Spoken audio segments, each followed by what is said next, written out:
Today's going to be really easy. I picked up this sign from the Dollar Tree. It says home. It's just really cute cutout. I love the shape of it and the size. And here is a drawing pad in the buffalo check, also from the Dollar Tree. Guys, this is really simple. This is something you could probably do with your children if you found something other than hot glue. And I just opened up the pad. It's kind of quilted. Has a little memory foam in it. And I'm going to take some hot glue and make sure that I get it around all the letters as close as I can. And I'm going to lay it down on my pad. Try making sure that the check is somewhat straight.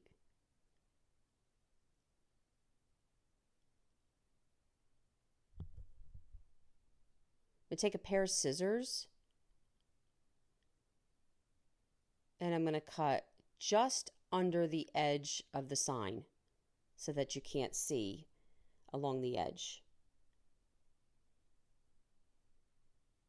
So just a smidge behind the wood.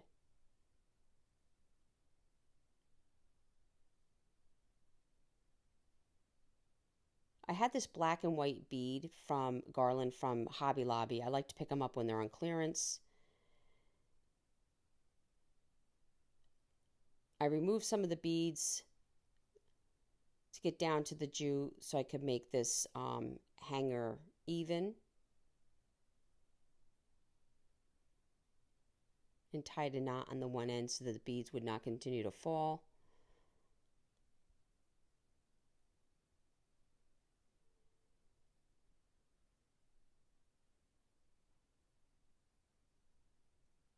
If you don't have any garland, you could always, I just like the natural wood of the sign. I decided not to paint it or stain it, but you most certainly could. And then you could just pick up beads from Hobby Lobby to make a hanger. So I just lifted the edge of my mat on the back.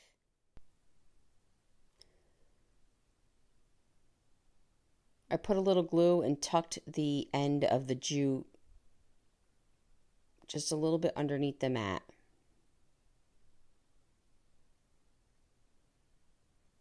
I picked up these finger protectors also at the Dollar Tree.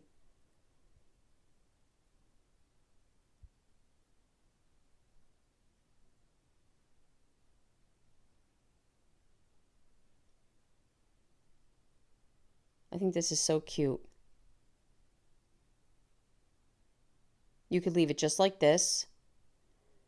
I had gotten some hot glue on the last bead, so I decided to take a piece of buffalo check and wrap it around the one corner just to cover that, but it did look cute even without the ribbon. I really hope you enjoyed this video. For other tutorials, go check us out on YouTube. You can now watch all our videos at chalkitupfancy.com. For any paint products, tissue paper transfer, or mesh stencil, chalkitupfancy.com. Thank you so much and have a great day.